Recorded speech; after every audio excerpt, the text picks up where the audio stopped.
Pause on Point for another episode this week. Today we're going to be looking at Zarya again. It's been a while since we've our seen favorite the comrade.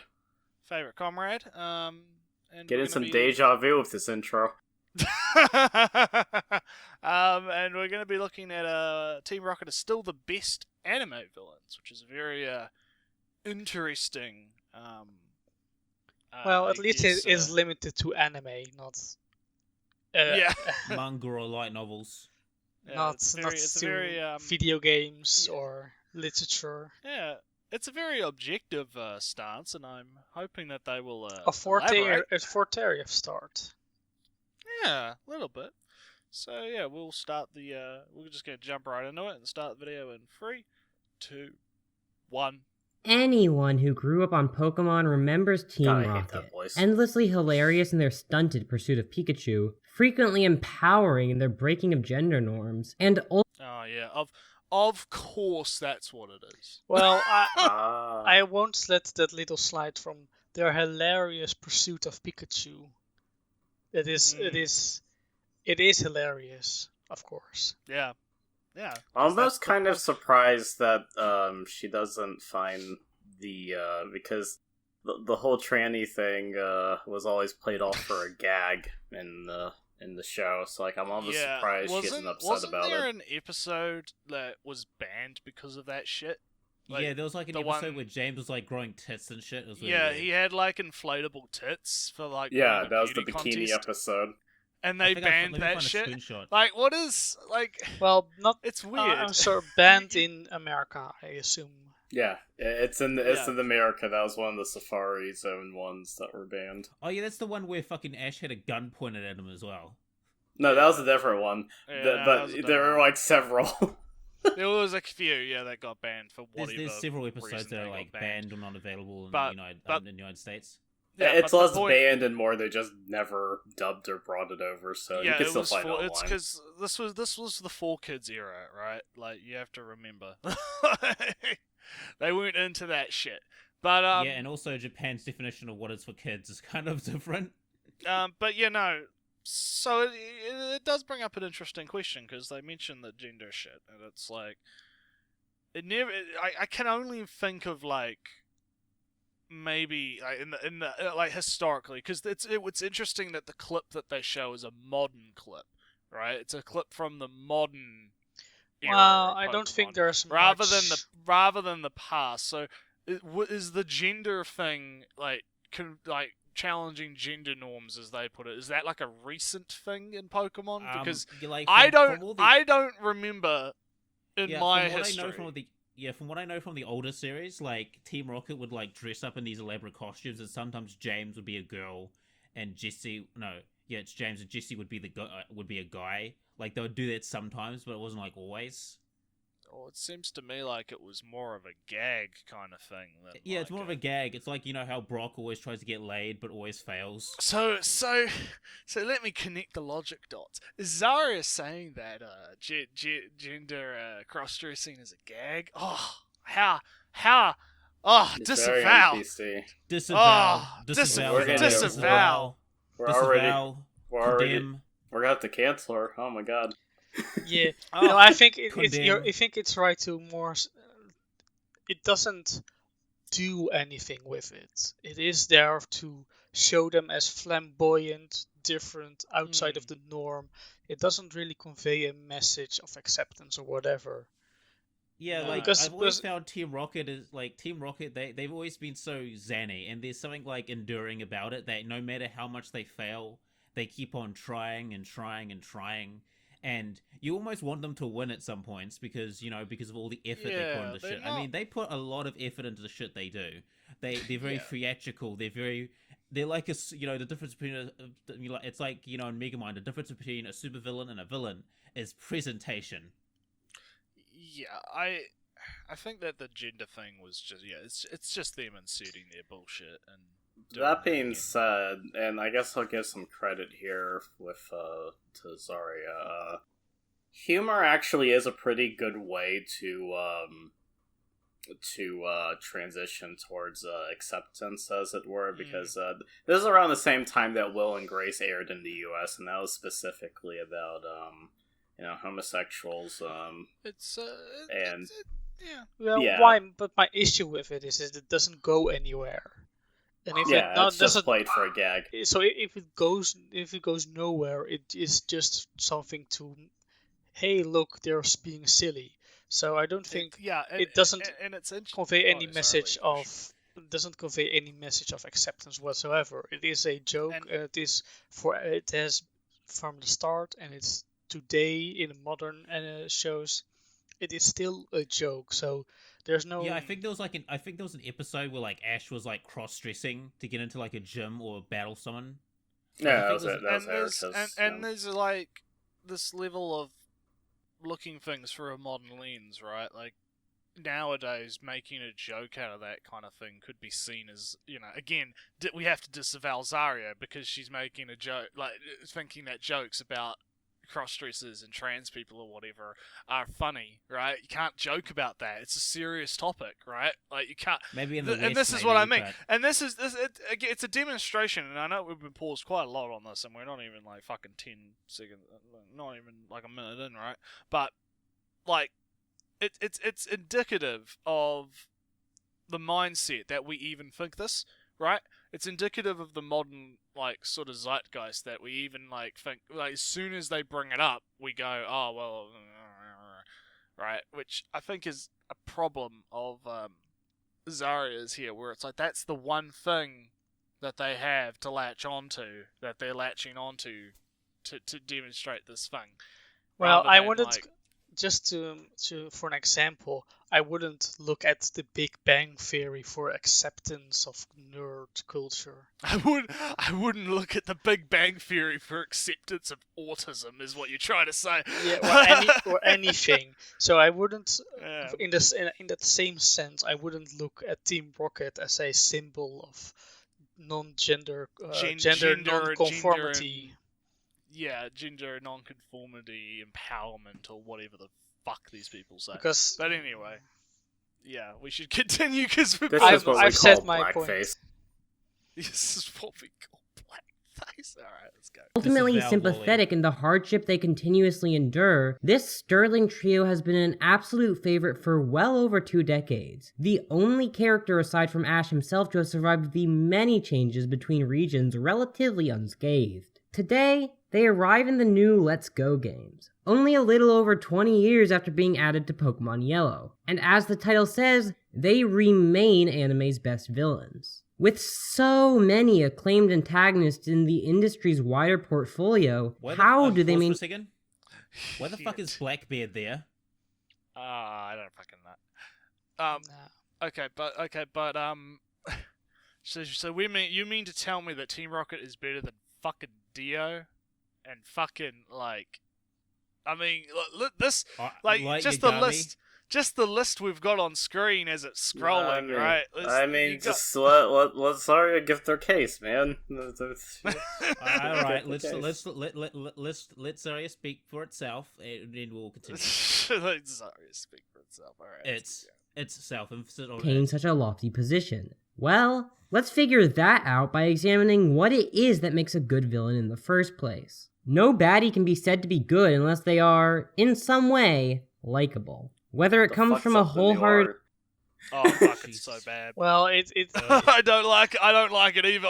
I'm not a fan of Sun and Moon style. It's bad. Ugh. I think I'm more in favor of the older style, but it has some advantages, but still more fluid animation. It's cheaper than anime. It's more fluid. Plus, it appeals to Zoomers. Zoomers, yeah, it appeals to Zoomers. We're too old, Lolly. We're too old for this shit. For Pokemon. No, just a little bit, yeah. A little bit. Are we too old for Pokemon, or are we too old to be watching anime? A combination of both. It's for kids. Yeah, but no, Zarya's going on about yeah, nonsense. Likable, Completely off the rails. Does a villain have to be likable? No.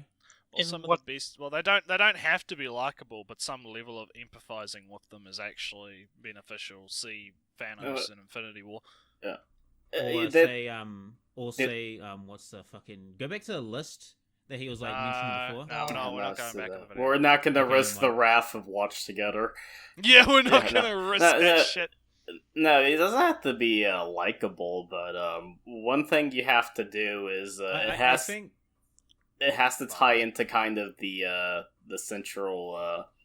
Their motivations have to tie into the central theme of whatever they're examining. Like they have to stand in opposition to the protagonist, and both of their motivations have to kind of tie into a central theme. And by the way, villain and protagonist does not mean that your characters are going to be quote unquote good or bad. Like I had this discussion with my family.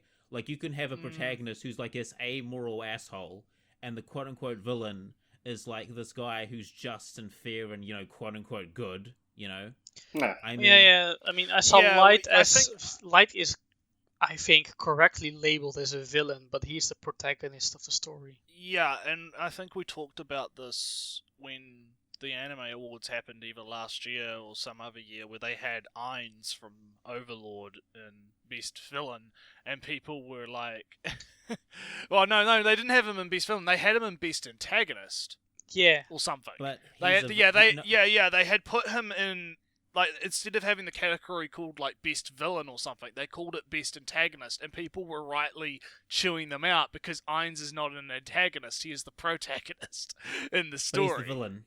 He's the villain. He is a villain. He is the villain, but he is the protagonist, and people were, like, chewing Crunchyroll out because, one, they're stupid, and two, they can't understand that a protagonist doesn't necessarily have to be like good morally or good in terms of their like stances. You can follow a protagonist that is a evil character and still be able to empathize, empathize. I guess. Speaking of like if you talk about like sort of like anti-hero protagonists or something like that, like for example, I have like the Itachi Uchiha light novels on my shelf. And in that series, in that story, he is the protagonist, but he does morally grey actions. And in the series, he is and in the main series, he's an antagonist because he's going against the protagonist. Now, when you actually read the novels and go for his backstory and why he did the things he did, I mean, you can't necessarily paint him as bad because of the he has a good reason, legitimate reasons for doing what he did. So, all right. I guess the point here is that a good villain. At least, because I'm trying to narrow it down in terms of what we think, right? In opposition to what Zarya thinks, right? So Zarya's, like, the idea of the villain having to be likable. I think you should change the word likable for the ability to empathize with them. I think you should be able to understand what they're doing, why they're doing what they're doing, what the, motivations are, even if you don't necessarily agree with them. You're able to sort of, like, emotionally connect with what they're doing, I think, rather than being a sort of one note, from a philosophical from a philosophical perspective, you understand where they're coming from, and you can see this is what's going to happen. Yeah, well, it's that idea, but it's the idea. Let's take Dio. Dio isn't likable. I like Dio as a villain, but I don't like Dio as Dio. Dio's motivation is just fuck you all, I'll live forever. And I'll kill everybody who is a threat to me or I find who stands in my way. That is him as a villain. That isn't a likable motivation or a likable character, but he is a good villain. Yeah, he's just kind of an asshole. He's like, stand power! Yeah, I'm gonna rule the world and be immortal. The world's gonna be my bitch. Yeah, I mean, I think Dio is fun to follow because he is such a megalomaniac, and you just wonder what he's gonna do next. Yeah. So. Yeah. Oh god, I'm getting someone's messaging me. Oh, don't worry, I got that just before. I'll just give him. Alright, well, let's continue the video and I'll just deal with this.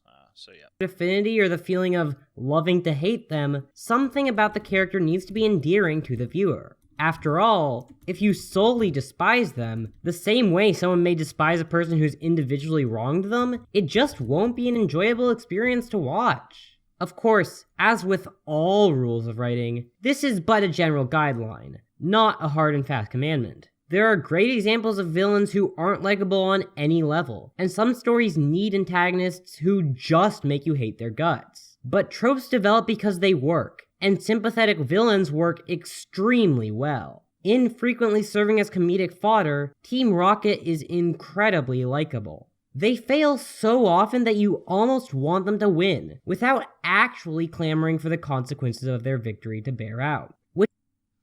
It's a lot of talk, and basically she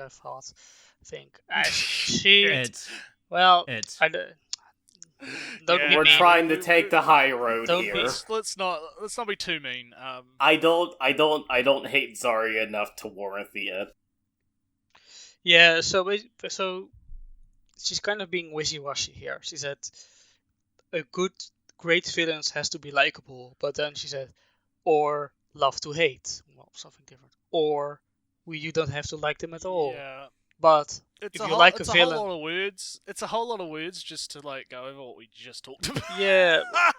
Well, we do the same thing, so we can't really blame her too. Yeah, but it's again, I feel like the problem here. When you're doing like a scripted video, it's kind of different. My issue is mostly she says a good villain has to be likable, but then names every other character of hating to loving a character as also being valid. And again, that's why I think we need to get away from the idea of like hate and love and go to empathy and being able to understand see things from their perspective. Yeah. I think we should I think the problem here is that it's very simplistic, the idea of, you either, you hate them and you hate to love to hate them, or they're likable and all this other shit. Where I feel like you could have cut this down and made it just a good villain is someone that you can empathize and understand. Next point. Yeah. Right. Like for example, of villains you have to hate. Like, for example, I don't like the villains in most of the Sword Online series because they're just terrible. They're not great. They're just one-dimensional assholes. And it's not that I love to hate them, they're just bad. They're just evil for the sake of being evil with no depth or anything to them, and that's boring. Right. So, yeah, let's keep going. And another example... And sort of like another example I want to bring up is like another villain. Like, if you've ever seen the series like Shiki, like the main antagonist is like this vampire chick who wants to make this village. Now, you can sort of empathize with her and understand that she just wants to make a home for herself and her kind. But at the same time, you can kind of see the flaws in her ideas, where her ideas lead to horrible, horrible consequences. Yeah, but Shiki is something, is a kind of interesting series because after it, the series has a turning point where suddenly you empathize with another side. So it's kind of a bad people all around thing. All right. Yeah, I mentioned that in a review I did, but not enough about shilling my stupid shit. Yeah, so let's continue. Let's keep going. Exactly what makes them work on this level. Similarly, all characters in a story should feel like real people. And one thing real people don't do is commit heinous acts for no reason whatsoever. There's always some motivating factor, an underlying logic to anything someone does, even if the axioms said logic rests upon are shakier than San Francisco. Team Rocket's desire to kiss up to Giovanni and quickly climb the ladder of their organization is more than understandable on its own, and made even better due to how well the characters' histories are fleshed out. It's only natural that Jessie would grasp for the little power she can in this criminal gang, given how she was abused by the world. James's incredibly stifling family situation, emphasized by his arranged marriage, would feel wrong if it didn't end with him running away to be gay and do crimes. Wait, he's gay? No, he is not. At what point was he ever confirmed as being gay? Like, yeah, he's effeminate. It's a joke. It's a antagonizing joke of this area. You have to understand that effeminate men don't exist. You cannot be the identity of effeminate men doesn't exist to these people. You mean traps? I thought they were just called metrosexual. I think you mean traps. Well, not even just traps, right? Just the idea of an effeminate man no longer it's weird, right? And I know this is really off topic and a little bit in the political side, right? But it's weird how these are the people that are going on and on and on and on about, identities matter. Identity is such a huge thing. We have to be mindful and respectful to everyone's identity. But here's some identities: trap, effeminate men, girly men, they can't exist. Metrosexual, they're not allowed to exist because they're gay. They have to be gay, or they have to be trans, or they have to be that. We're just going to erase these identities that do exist, right? You could be a dude who just likes to smell like fucking fruit, right? But it's there's no fucking middle ground with these people, right? And I say these people as in the social justice types like Zarya, right? There's no middle ground of spectrum in between cis and gay and trans. There's no spectrum. There is a spectrum. It's called the autism spectrum. Okay, bye. Stop. I'm trying to go on a rant here. But I'll stop. But it's they don't get the fact that you can just be a fucking girly dude, and there's nothing wrong with that. There's nothing wrong with being a guy that just likes girly things and isn't gay. Or just likes to wear dresses, cross-dress or whatever, and be a trap, and isn't it's gay as shit, but it's, it is fucking gay, but you don't have to be gay to be into that shit.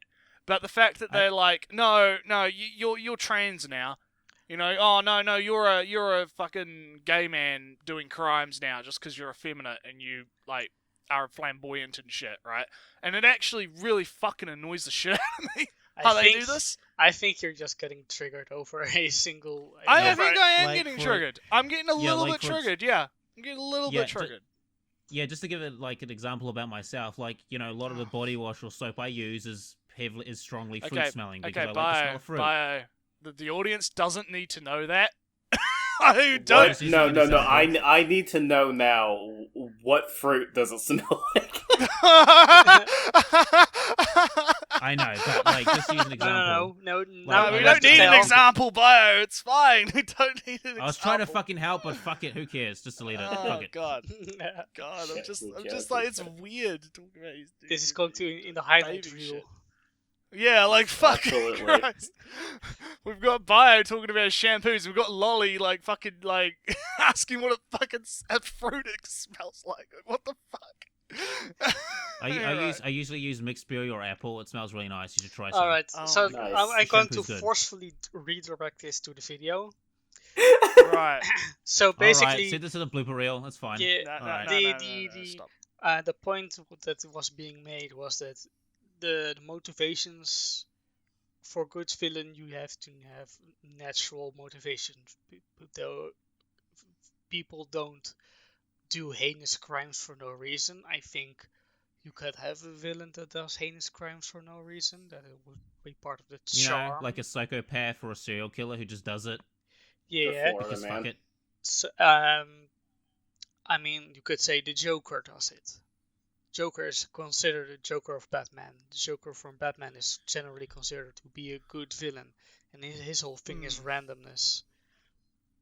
Why so serious? Yeah, and basically.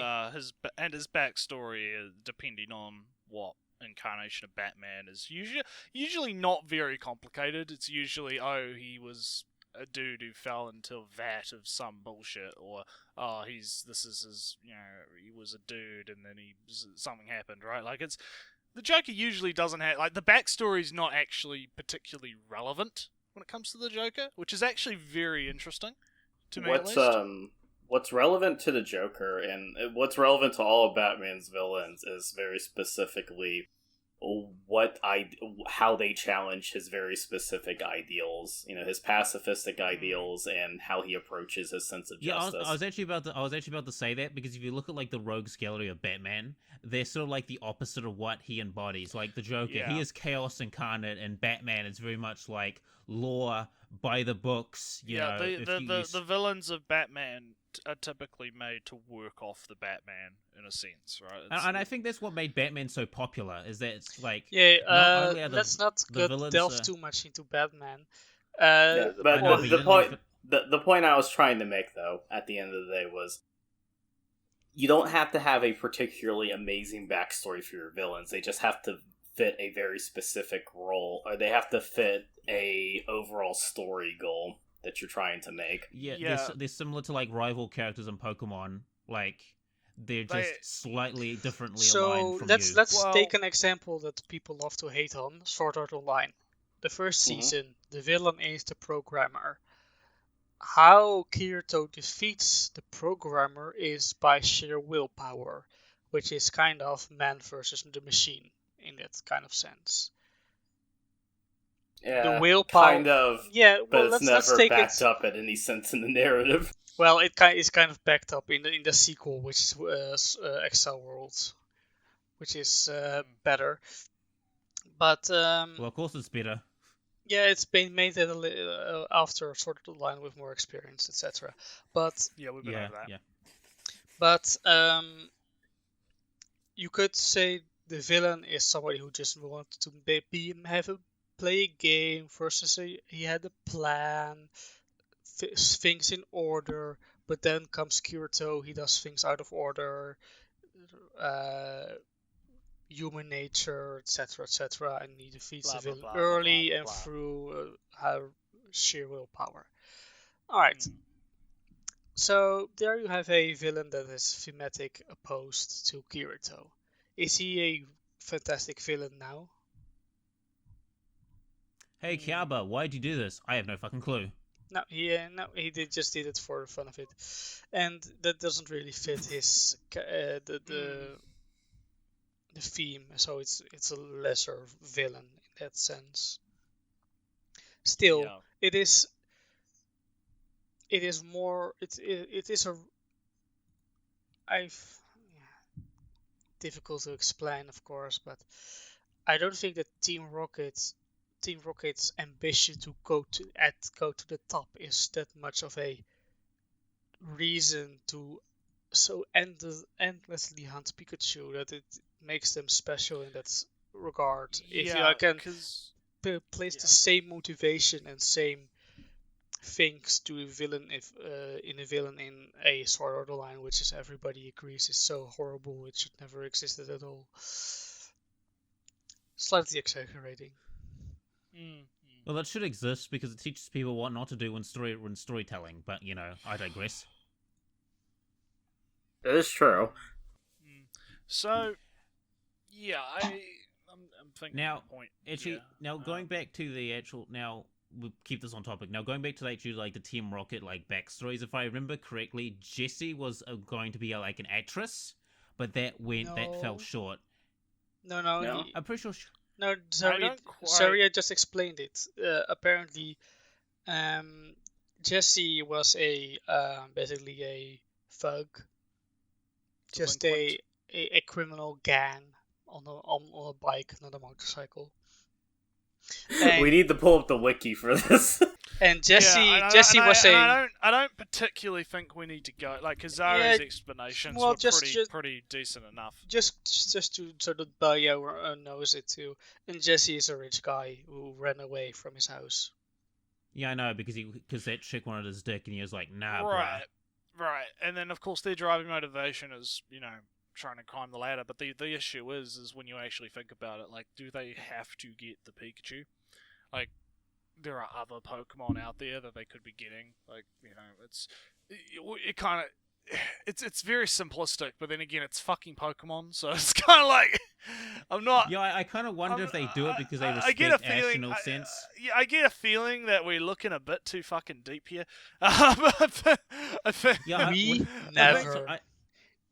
Yeah, no. I always get the feeling that they have like some respect for Ash, and that's why they keep on going after him. Right. I think Right, that's well, even a bit far-fetched. Yeah, alright, let's keep going. Mouth's poverty and subsequent ostracization is a perfectly good reason for him to get involved as well. All three of these lovable buffoons have obvious reasons for doing what they do. Reasons that ultimately come down to them being othered, cast out from society. Almost everyone can relate to that somehow. Queer viewers in particular, especially with Jesse and James's penchant for cross-dressing, but ultimately, everyone. Another important step is having the villains act as foils to the protagonist or other main characters through some means. It's not interesting when you've got ideologies and interests. Pause. I didn't know queer viewers like being the end result of a gag, but I mean, okay. Yeah, and I think I could it's far more easily ascribable to them liking theatrics more than anything else. They're just flamboyant. Like it's like I mentioned before. Like you erase the identity of flamboyantness because it has to be gay or it has to be queer, right? Because that's what it is. Don't they use the phrase? I've met people who are very like flamboyant and not gay. I mean, they just like theater and stuff. They're drama fucking monkeys. It's not uncommon, and it annoys the shit out of me that the people like Zarya are just like, no. Don't they use the phrase queer coded or something? I don't fucking know. Yeah, they do that. They're like, well, this is queer coded or this is this coded or whatever because it's like vaguely close to traits that are common among. Well, queer that's people. this is the definition of coded anyway. Yeah. Vaguely resembling something. Yeah, they tend to view these types of people in a very abstract sense. Which is dehumanizing, but that goes along with the communism thing. Yeah, that's to be expected. Communism is like food. Not everyone can get it. But yeah, but I guess going back to, I don't know why, but it's annoying the shit out of me. I hate this art style.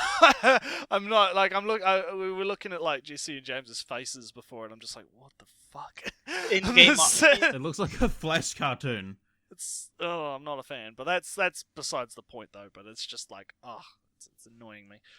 But yeah, let's keep going. Which are totally parallel to one another, they must be perpendicular for interaction. Through this, the resolve of the protagonist can be challenged, testing the messages that the work ultimately wants to send.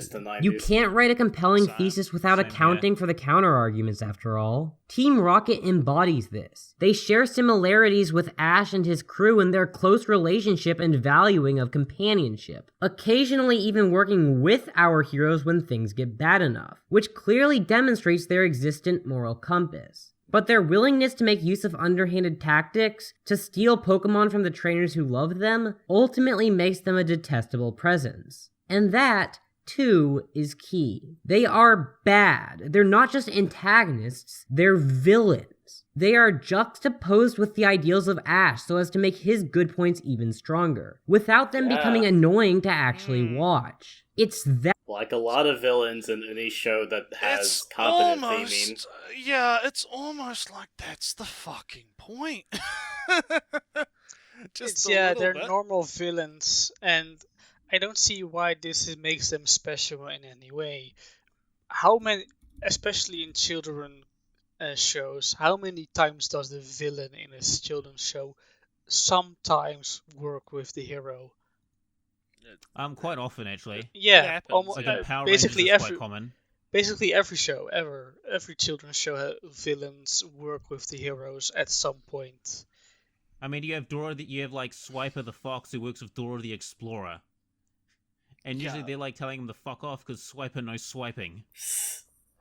I was actually gonna bring up Dora the Explorer. What the fuck why is there a Dora hive going on? But yeah, no, it's. I grew up with that when I was a child, so no bueno. Yeah, but yeah, it's interesting. We've got Zarya here explaining the point of a villain to us. Well, I think it's of course good to explain what makes a good villain. A little bit, yeah. I don't think, but then there is immediately pivots to, and this is what makes Team Rocket good. Except, but yeah. It's the high school book report kind of structure. Oh man. Yeah, it is a lot of explaining what a good villain is, and then instead of, does she really say how Team Rocket embodies these things? I can't remember. Not yet. Anyway, we're only 4 minutes in, so maybe. But God, I wish this shit existed back when I was in like high school, because I could just copy this shit and I could pass it off on my own as my own book report, and nobody would be the wiser. Damn, kids have it easy these days. Let's continue. That which proves how excellent they are in this role. Of course, there are other elements that make Team Rocket work. Take, for instance, their failure. Real quick. I'm sorry to pause so soon, but I was anticipating because they mentioned, or Zarya specifically mentioned something along the lines of they're in direct opposition to Ash's point of view, but she doesn't ever really explain it. No, not really. Just says yeah, it, but doesn't extrapolate. The question is, how are they opposed? Yeah, I'm curious to see if she ever does it, like, at this point, but, yeah. Yeah, let's see. Rate. The trio has, as far as I'm aware, never successfully caught Pikachu for any extended period of time, nor beaten Ash in a direct battle without the rug being pulled out from under them quite quickly. Even with the notable leaps in competence they've made in the last couple generations, they still haven't managed to win. But instead of getting tiring, this has only made them better. They work so well as comic relief because you know they aren't going to do well. In the early parts of Kanto, this isn't as established, so they seem like a real threat who you may not want to win. But as it becomes clear that they're never going to grasp the glory of victory, it becomes easier to cheer them on. You never want them to truly succeed, never want to see Pikachu stolen away for good, but in the knowledge that they'll fail, there's no need to feel bad about rooting for them. Still, the broader team... Pause real quick. So, what about Light from Death Note? That's a very hard one, because on from a logical perspective, you root for Light because he's stopping crime and criminals, but at the same time he's also an authoritarian dictator that rules by fear. So it's basically like Light is hardly. He says he wants to do it for the good of mankind, but in the end, he's just doing it because he believes himself as a god, not really as any real good moral compass. Yeah, like. But well, actually, Light at the beginning was kind of like sociopathic anyway, so. Yeah, but Light, it's easy to root for Light, even though you see him slowly becoming a self-centered, believing with a huge literal god complex. Like Rikafag, for example. But yeah, you know better than most. But you're the lore expert for Rikafag. Yeah, but trust me, part 3 coming soon. Are Team Rocket such good villains because they'll never win? Is that a genuine reason? I do want to bring up how Japan sort of has this the love of like the lovable loser of those who like fail by no fault of their own, but they keep on trying no matter what. So maybe, like, from a Japanese perspective, they're somewhat lovable because despite how much they fail, they keep on trying and they're determined.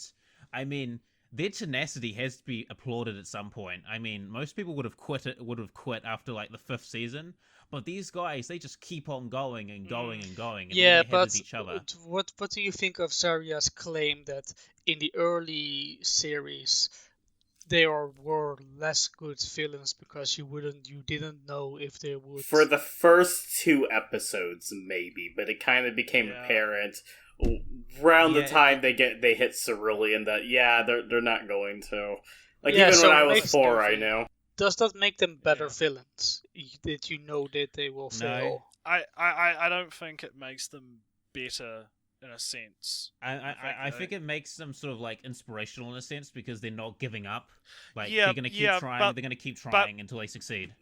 You mentioned that, and you've mentioned that twice now. But like the point is that doesn't necessarily make them good villains. It just makes them empathetic villains. Again, I feel like I'm kind of on point with this whole like empathy thing, right? Like it's sorry, not I about have a nasty habit of repeating myself. Sorry. Yeah, it's not. Oh, don't worry about it. It's fine. But like I do it too. But I feel like. I mean, I'm doing it right now with the sympathy thing, right? But it's relevant because I feel like I'm actually on point with it, right? Because I think that... Yeah, if I could interject for a moment, this would actually be a good time to, like, again, Zarya never explained why they ideologically, or why they fit Ash's character, or like Ash's and his crew's character so well, because like, okay, they embody what Bio said, they embody the whole spirit of never giving up, which is basically Ash's entire motivation for, you know, becoming a Pokemon master or whatever. Oh god, 2027 talking about fucking Pokemon.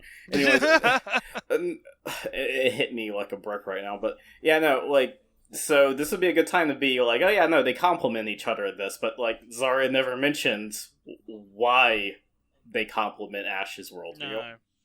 And I think that that's also more of what would make them a good villain, is that they complement the hero, the protagonist, and they are a good juxtaposition between, you know, the hero's ideals and the villain's ideals, right? I think that makes them more of a good villain than what Zarya is trying to get at. But I don't even believe they are such a good complementary villains to the hero, because the hero is all about friendship and whatever. And the villain, and Zarya says also, the villains amongst themselves have a good camaraderie and companionship, but that doesn't make, just because they have similar elements, doesn't make them complementary to the hero. Well, let me put it like this.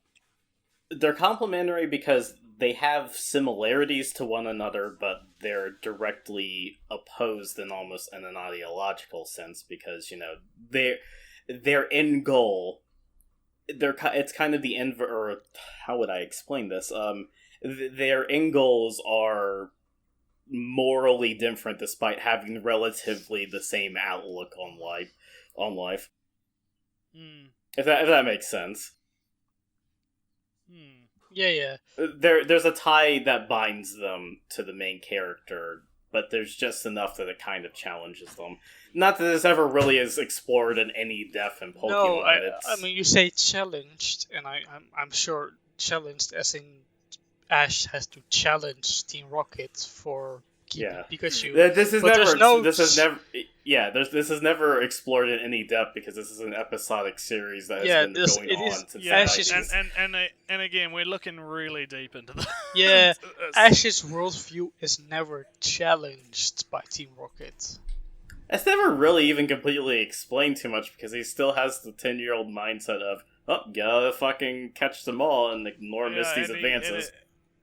And it's kind of like from series to series, and then with the soft reboot that is, you know, Sun and Moon a little bit, it's kind of like... Stop right there. The female body is temporary, but the path of being a Pokemon master is eternal. The female body. Fair enough. But anyway, let's continue. Rocket Organization has real influence and possesses the power to seriously hurt our heroes and the world at large, so you're never allowed to take them too lightly. Few other villains could be set to straddle this line so well, to so clearly embody all of the principles of good villainy, while also being such hilarious comic relief. Of course... Okay, I hate to pause again, but she mentions the qualities of good villain, she doesn't say what they are. At least so far, we haven't. She's not explaining what her criteria is, right? What is the criteria for them to be considered the best anime villains, right? What is this like criteria? This, I hate to use objective criteria, but like what is the standard that is being met here?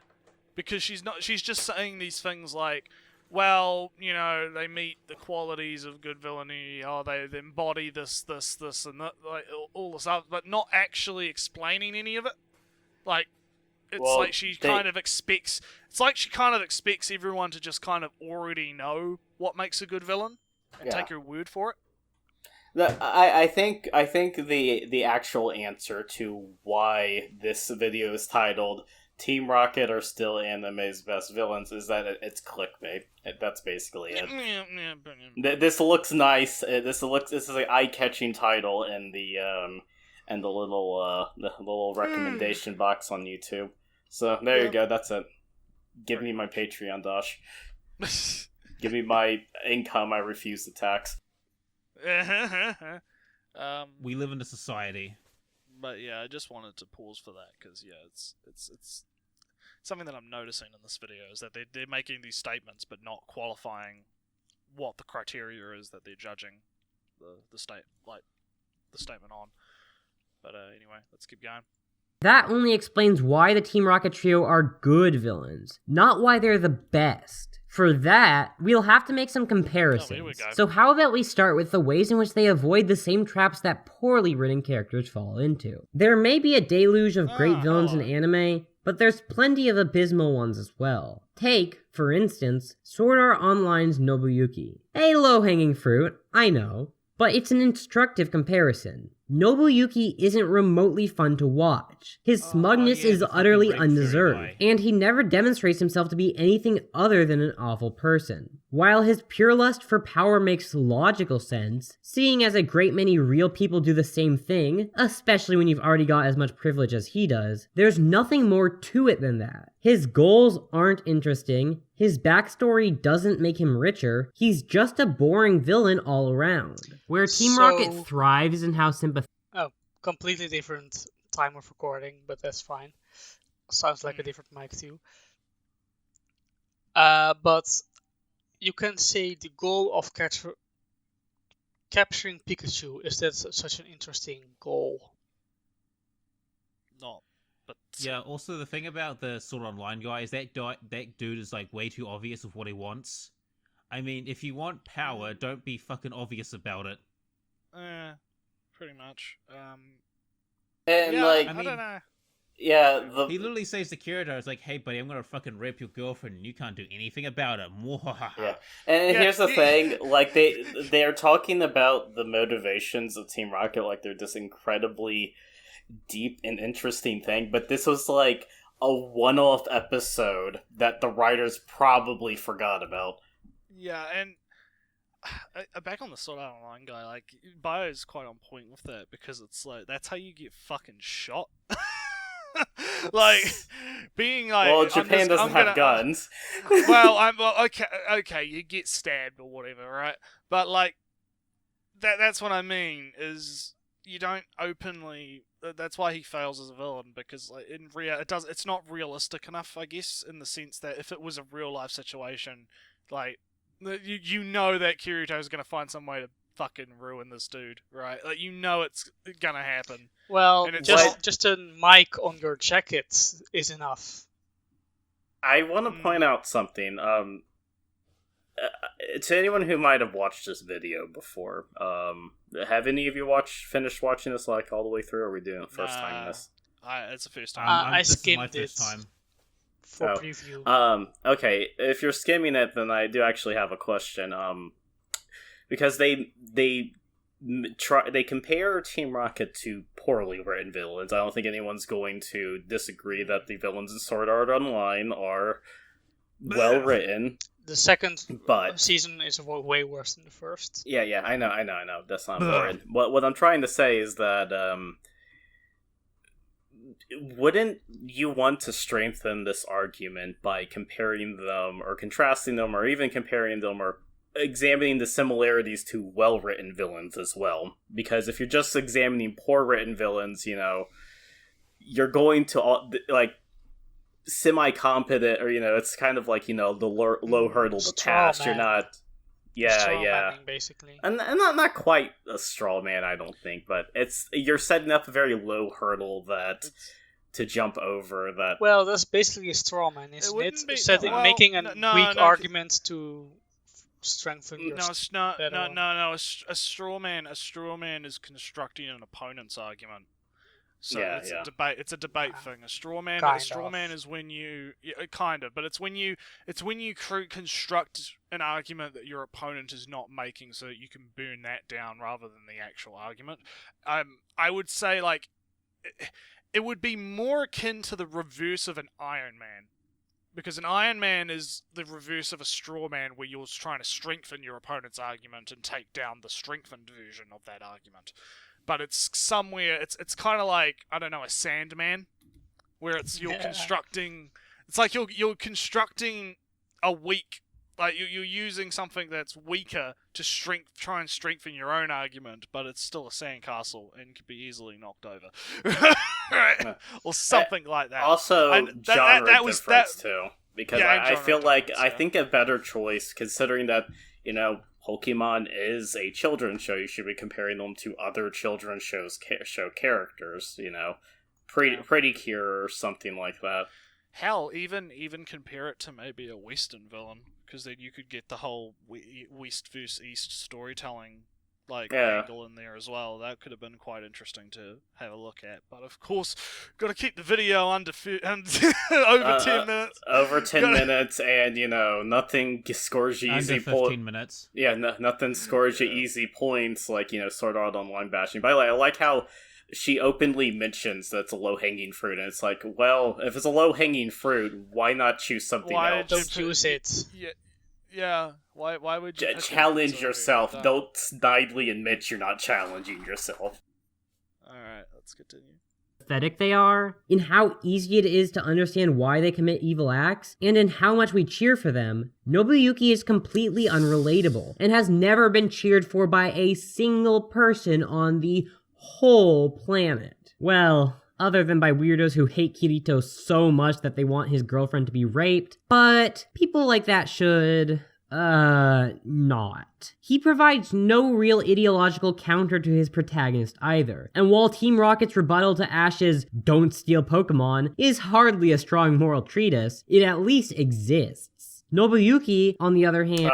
This is such a shit example to contrast and compare. I like how she just Don't kind steal of Pokemon. I'm gonna rape your girlfriend. Yeah, this is comparable, but well, I mean, when you rape somebody's girlfriend, that's like stealing somebody's property. Anyways,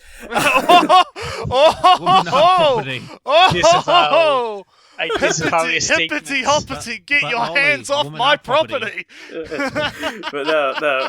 I like how Zarya I'm sorry, we got so many highlight wheels from this episode. Yeah, Jesus Christ. I'm sleep deprived, so I'm a loose cannon right now. But no, I like how Zarya.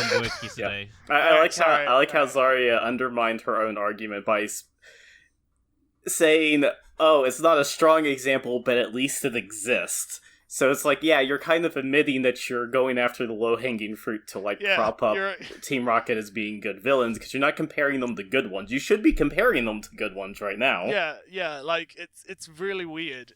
It's like, I wonder it's very self-defeating. What about, like, Johan or Madara or characters like that? Like, where's the comparison to Team Rocket to that? Yeah, but it's like... Again, it's self-defeating almost. It's I get why they're doing it, right? Because it's like you said, they're trying to prove that. Oh, fuck! It's exactly the same as every other Zarya video that we've covered. They make or pedantic, right? They have a point, and then like the end point, and then they work towards the end point, right? So with the trap video, they make the qualitative statement of, well, traps offensive, it's bad, whatever, and then they make the evidence match the. Well, that's not necessarily a bad thing. I forget the exact. Not necessarily, but the way it is. It's not necessarily, but it's clear that that's what they're doing. Yeah, no, it's clear that from the outset they have it rather than reaching that reaching that conclusion naturally. Which If I could use like an analogy, like when I was at school, my nana used to do because my nana was a teacher, and she used to teach me maths. And whenever I did maths with her, she would ask me to show her how I solved a particular problem. So I had to do it like fucking old school without a calculator. Yeah. And that's sort of, and Zeria's and Pedantic and Zeria's video is like, well, 2 + 2 = 4, but we're not going to show how he got to that point. Yeah. Well, it's more 2 + 2 = 5, and I'm gonna prove to you that it equals 5 by picking evidence that I specifically strengthens my argument that 2 + 2 = 5. Yeah, it's basically that. That's what it actually is, right? It's the idea of Team Rocket are still the best villains. Here is my cherry-picked evidence and my compare and contrast to an objectively bad, according to popular consensus villain, right? To prove to strengthen my argument rather than look at an actual example of a good villain so that we can compare and contrast. Or what does make Team Rocket really good villains in my opinion, right? Because it's sad because I can see the video here, right? And I say this a lot, right? I can see a good video or a good topic or an interesting idea, but they don't really go in a way that strengthens that idea. They're just, it's very frustrating. It's like, I can see it. You're so close. Yeah, it's like having an idea that it's so great, but you lose it in a split second. You're like, fuck, that was great. It's bad. Yeah, I can see where they're going for. I can see how you could make this video interesting, right? How you would how even children's shows villains can be good villains, and you can make a very good argument how Team Rocket, even though their motivation has remained the same over years and years, they're still entertaining to watch, and explain why this makes them good villains. If I could, I'm not going to hound too far on that point, but the whole idea with the mindset that children's cartoon villains can be good too. I absolutely hate that mindset that, children's entertainment necessarily has to be this lower thing. It's specifically because it's aimed at children in developing minds that you should probably have their entertainment not be complete garbage. Yeah, I think it's a good point, because I very much hate that fucking bullshit as well. The idea of, it's just a kid's show. Well, it's just a kid's show. Oh, it doesn't matter. It's just a kid's. It doesn't have to be good. And it's like, fucker, we grew up on kids shows, right? They fucking formulate you grow up but on not just that. Also, just the idea that we need to specifically go out of our way to point out, our default logic is that children's television is uninteresting or is lesser, which is. I hate how so many people just kind of push that shit up. Granted, this is not really the fault of Zarya. They probably don't really realize it or, have figured it out. But, God, that pisses me off. And because again, the media that we let our kids consume is building the foundations, right, for later in life. So you want them to be watching good shit. And that's why I'm very frustrated with what I see with modern kids shows like, Steven Universe and, all these other fucking shows that are just fucking horrific, right? Yeah. Speaking of older shows, when I was a kid, I watched Digimon Tamers, and one of the episodes in that series is about, it has one of the characters die, and one of the characters goes on a vengeance, is angry and wants vengeance, but one of the characters asks that, you forgive him and give him mercy. And then that character that was spared, he is consumed by guilt because he doesn't understand why he was spared. Why does he deserve mercy when he was just being when he killed someone who was trying to have him calm down. I'll find the clip. Yeah, you learned so much about Bio this episode. Yeah, but you see, that's what I mean. Shit like Digimon and all that stuff. You grew up with these shows, right? And it's I don't. Or even Pokemon. It's getting, or even Pokemon. Yeah, grew up with Pokemon as well. They build foundations, right? The ideas of not giving up. Watching this as a perseverance child fucking rocked my world. Oh, I'm sorry, I'm just getting text messages. But yeah. Oh, and I have a missed call too. Oh, that's weird. Yeah. Well, you guys can watch that later, but, like, I mean, as a child, that fucking rocked my mind. Yeah, I know they're not going to see it. I'm just showing it to you guys so you know what I'm fucking talking about. Yeah, I'm just phone shit going on. But, like, or, you know, like, shit like that was, like, holy, like, when I was a child...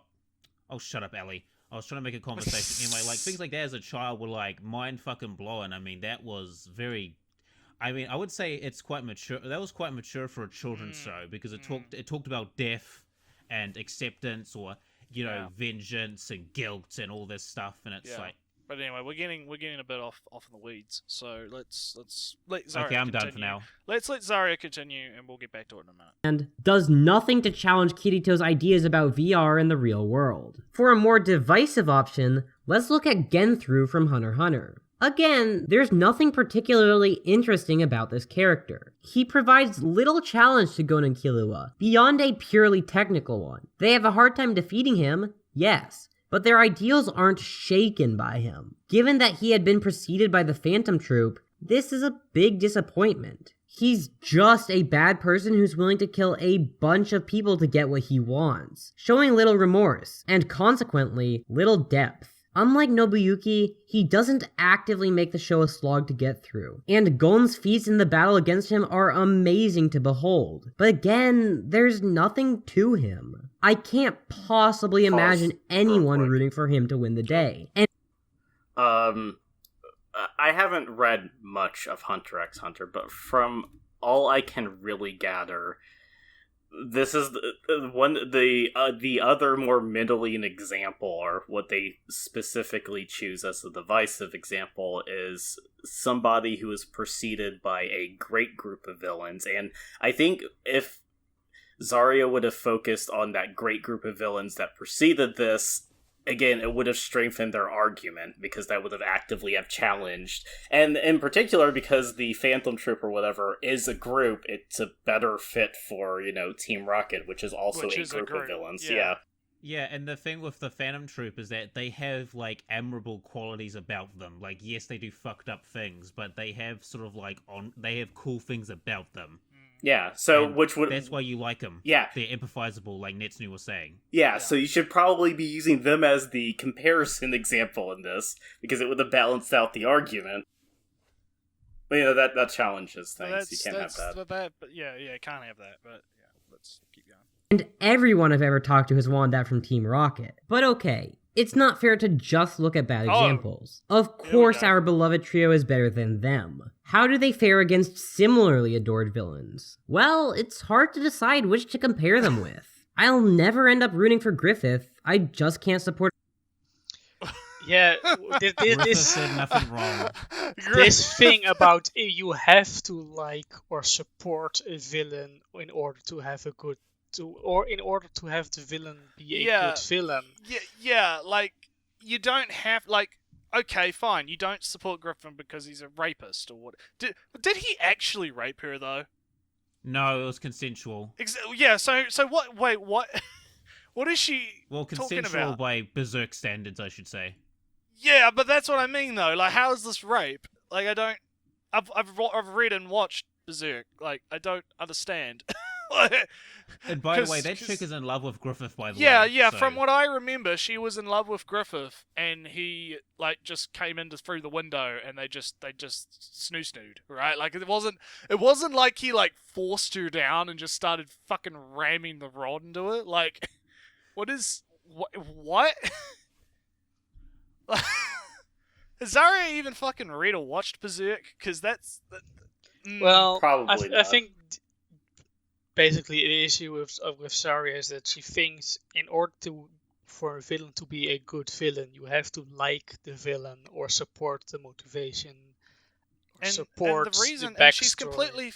And she's completely forgetting the reason that he did this. He did this because he's depressed over Guts leaving, right? He's one of the lowest. He's at one of the lowest points he's ever had in the show, right? In the series. And that's what makes Griffith kind of like a tragic villain or an anti-hero in a sense. And it's this event, right? It's the event of having sex with this girl that causes his downward spiral, right? It's very unlike important. unlike Team Rocket, Griffith has a fucking character arc. Yeah, and it's very complex as well. Like it's not just fucking oh well he raped a girl. like I'm actually triggered by this. I'm actually really angry by this because like oh my god. Like I mean you can make entire videos about like Guts and Griffith's like relationship. Okay, you can make entire series about Griffin.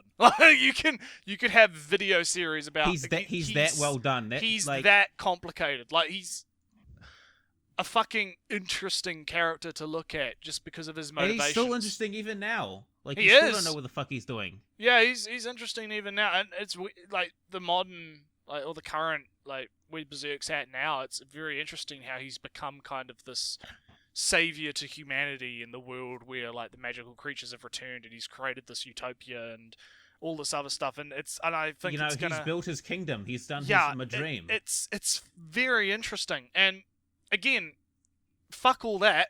Fuck all the interesting shit. He raped a girl, even though he didn't rape the girl. Like, what are you, Zarya? Come on. But come on. I don't care if Griffith raped or raped not. My point still is, you don't have to like a villain in order to be a good villain. Like, let's be real here. Like, Griffith does some fucked up shit. And, you know, like didn't he like kill the queen by setting her alive on fire? Yes, he killed a whole bunch of people in a tower by setting them on fire. He ordered Guts to kill the Lord, which led to Guts killing the kid, which is what led to Guts questioning Griffith in the first place, right? Like there was it's very like he does shit that is morally objectable, right? And you can hate him for it, and you can be like, oh well, you know, he's horrible because of this, that, and the next thing. In Griffith, in his defense, there was like a plot to like assassinate him. Okay, yeah, so he's but justified. I'm getting the point that's besides the point, because the point is that he does horrible shit. And you don't have to like him for it, and you can resent him for it, and you can hate him for it, but that doesn't make him a bad villain. No means does that make him a worse villain than Team fucking Rocket, or like, you know, like, it doesn't even have anything to do with support or not. Like, because Zarya's comment was, I could never support a rapist or whatever, right? Like, it's got nothing to do with, sure, fine, you can never support a rapist, but that doesn't mean that the person, you know, necessarily fucking horrible character in the trash. It's I think he raped Casca, but I think that's the only thing he ever did. Did he rape Casca? Like, it's fun. So maybe she's talking about that, and which is weird, because if you're talking about that, why aren't you showing like maybe not the rape itself, but why are you not showing that part of the arc? Why are you showing this sex scene? Because that's confusing as shit. Because if she's talking about the Casca rape, that's a completely different fucking scenario. Like, what? Zarya, what are you doing? And even then, like, the Casca rape also signifies his moral downfall as well. He committed an unforgivable act against the person he has a fondness for. And, like, that's interesting. That's compelling. Like, that's what, like, that type of complex behavior that has motivation but is still reprehensible, that's what makes a good villain, because villains Lolly, but Lolly, he a rapist though. Oh yeah, I'm sorry. I'm Zarya. I'm big brain Zarya, and he rapist though. That mean he bad. Oh, okay. I do the communist analysis. I'm mad. I'm actually really. I'm getting insulting now. Yeah, I'm really fucked off, because I'm fucked off more because she made me think that she was talking about this scene when she's talking about a completely fucking different scene. Zarya, next time, show the thing you're talking about, not something that's unrelated, right? Because that's fucking just fuck. I'm so mad about this now, because I had this rant about how this scene is not rape, and then it doesn't matter because she's probably talking about the actual rape that happened in the thing, which I should have thought of to begin with, which is technically my bad. But at the same time, again, show the relevant fucking shot. Like, all you'd have to do is show a shot from like pre or after or whatever, or like show some footage from it. You didn't have to fuck. God. Yeah, sorry, I was thinking about when he raped someone, and I remember, oh yeah, that's right, the Yeah. Casca scene, that's Yeah, right. I was like, because she's showing Golden Age, but and that happens post Golden Age. It's like, damn it, Zarya. But getting back to Ellie's point, though, yeah, they don't have to be likable to be compelling villains. I think Griffith should actually be a prime example of that. Anyways, let's keep going. We have 5 minutes. And probably a lot more anger. Keep going. Long haul, I'm about to fucking boys. lose my shit, so yeah, let's go. A rapist, no matter how well written he is. That goes for you too, Akio. Johan, strangely enough, captures many of the same points of appeal for me, but he's ultimately not enjoyable in the same way that Jesse, James, and Meowth are. Can't pick Squealer, he did nothing wrong. And Light's potential as a villain is squandered by his absurd pseudo-intelligence that stops being cool and quickly becomes comical. I suppose, in order to redeem this video among Hunter x Hunter fans, we can use what's perhaps the second best... Stop for a second. Well, for example, Johan is the main villain of a thriller, so, different aesthetics and different themes. Yeah, it's... also... yeah, I don't... I'm not sure... Also, like Light Yagami in the anime is more thematic because of the director. I mean, this is the same dude who directed High School of the Dead and etc. Again, you're not comparing to other mediums that are similar. You're comparing to, just a general, which is... Well, look, anime is one giant genre. It is not a medium. Yeah. It is one giant genre. Oh yeah, there's no subgenres. And everything is directly comparable. There is no way that Team Rocket, which is aimed at, children, is in any way different from Johan, who is in a show aimed at actual adults and not man children. Yeah, it goes back to the point made also before. Also a realistic thriller that talks about a lot of themes and stuff and has compelling characters who are human and flawed and etc. But fuck nuance, because that doesn't exist because we can say so. No, but Bio, he's not in quotation marks, enjoyable. That means he's a bad villain.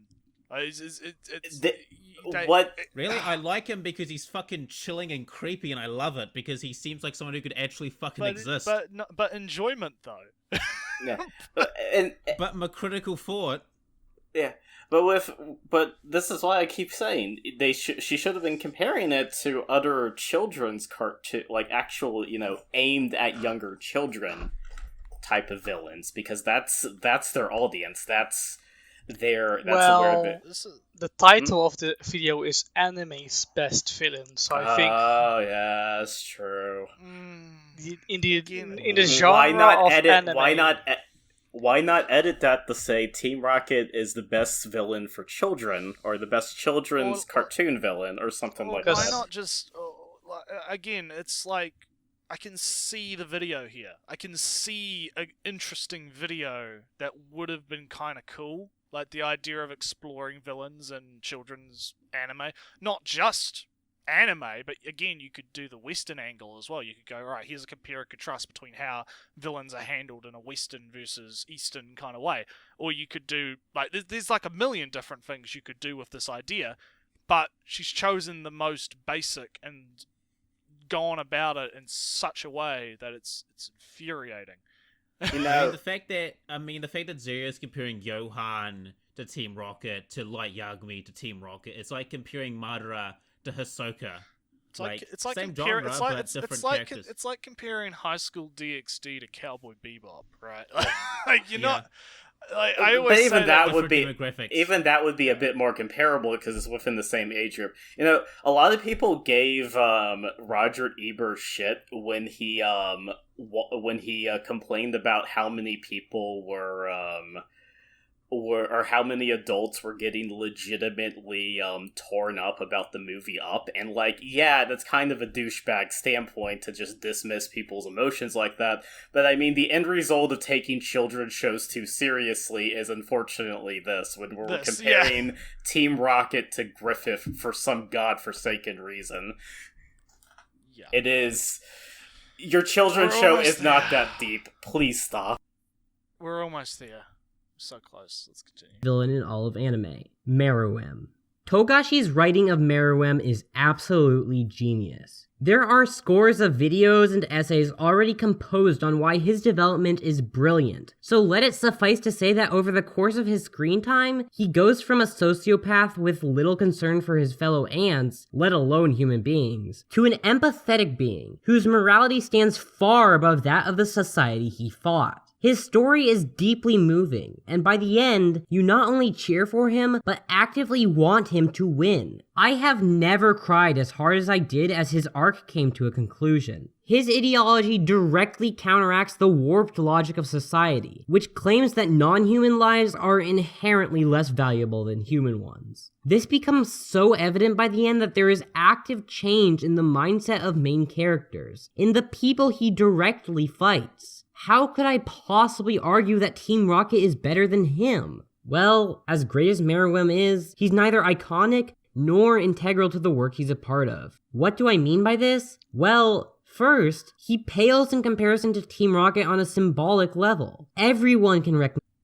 So, Stop. Yeah, in order to be a good villain, you have to be known.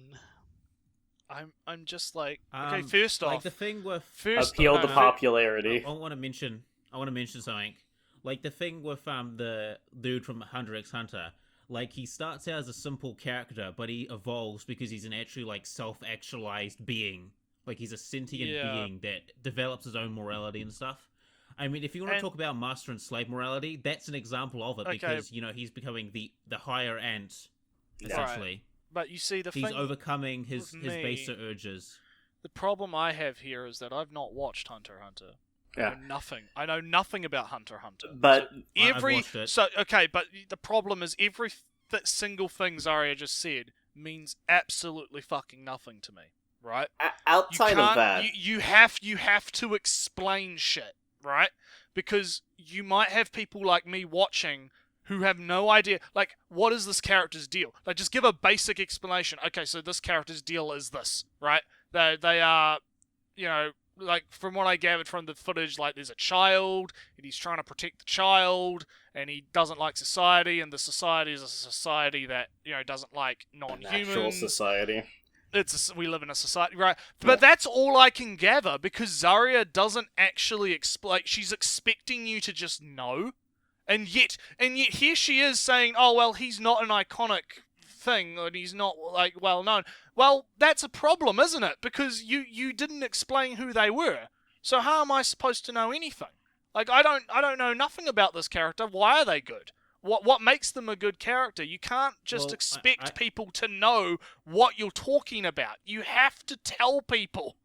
On top of that, I like how I'll have two points of contention here. The latter is less important than what I'm going to say right now.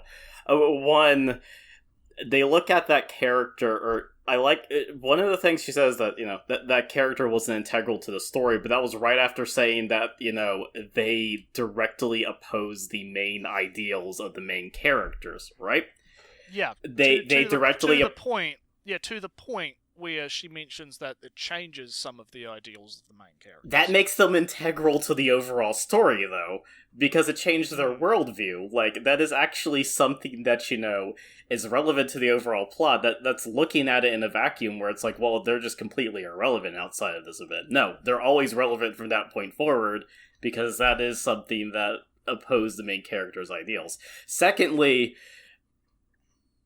the whole appeal, outside of the whole appeal to popularity thing she's kind of doing right here, she's also kind of being unfair in comparing long-running reoccurring characters in a several hundred episode series to somebody who had one incredibly strong arc. Those aren't really comparable. Why not compare them to other long-running villains? And again, Pretty Cure does similar things to this. Yeah. Why not make a comparison there? And Zarya has done videos on fucking Pretty Cure. So she's obviously, like, aware that Pretty Cure is a thing. So the fact that they didn't use that is very interesting to me. And it's... Oh my god, Zarya. Fucking hell. Yeah, well, back to the whole, like, Hunter x Hunter thing, like, the girl that he's trying to protect, essentially how they met is that they play chess or shogi together, and that girl always beats him. and that's originally why he keeps her around, because she provides him a challenge, because originally he wants to prove that he's the best at everything. And then as he plays with this girl, he develops a bond, and as I said before, like, he becomes an actually self-actualized, quote-unquote sentient being, with his own morality, his own, he finds, his soul, essentially. Yeah, and that is and you see, you explained all of that, but she didn't, and that's a problem. Yeah. Well, it's not that hard to explain. It's Exactly. He starts out as a rather simple character who's like, I'm the strongest. These people are weak. The weak, the sphere, the strong, and then becomes like an actually self-actualized being and realizes that, oh my god, what the fuck have I done? And again, dies, and you feel bad for him. And that's the lacking information from Zarya's video, because you have to be able to explain to people that have no idea what you're talking about. If you use an example that's pretty niche like that, you can't just expect people to know. Not everyone reads Hunter x Hunter or watches Hunter x Hunter. I'm aware of Hunter x Hunter, but I don't know a lot about it. But that's why, at least I think that some people like the Chimera Antarch, because it's this villain that is evolving, not just in power, but in personality, morality, and it's just kind of amazing. And, this is the guy who wrote Yu Yu Hakusho and Level E. I mean, this dude has a penchant for making very good villains, or villains that you can empathize and understand where they come from. Yeah. I mean, he makes you feel bad, in Yu Yu Hakusho, the main people we're kind of they're terrifying. We're kind of straying. Yeah. We're straying a bit into the weeds, but I get what you're saying, right? Yeah. Okay, I'll stop now. Let's see if we can cap this off.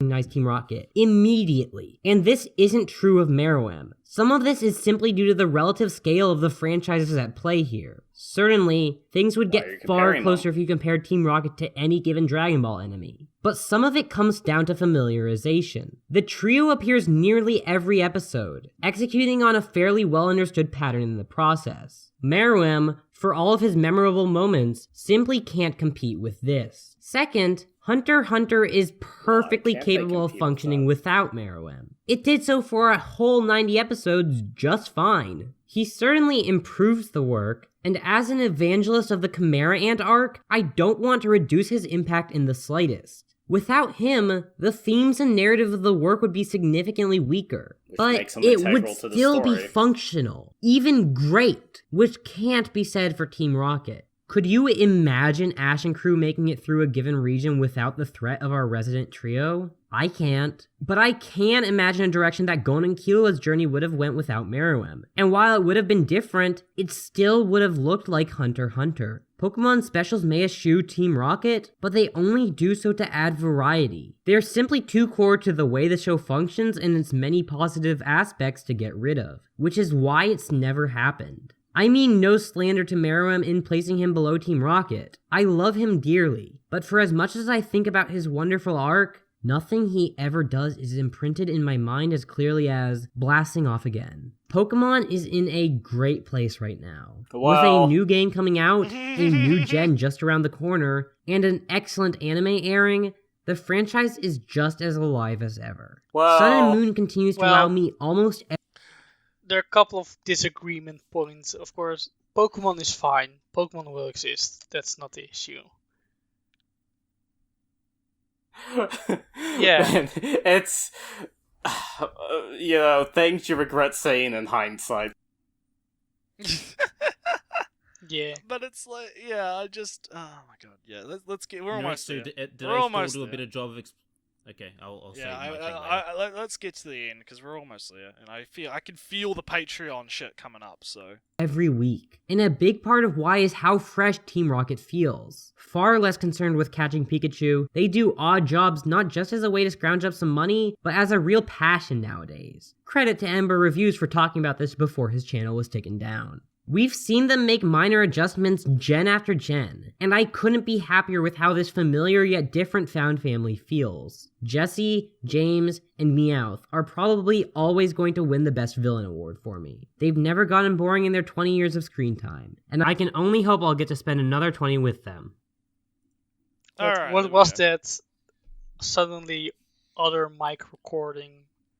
And what was that I heard in there? I heard an opinionative statement, not a. Forte.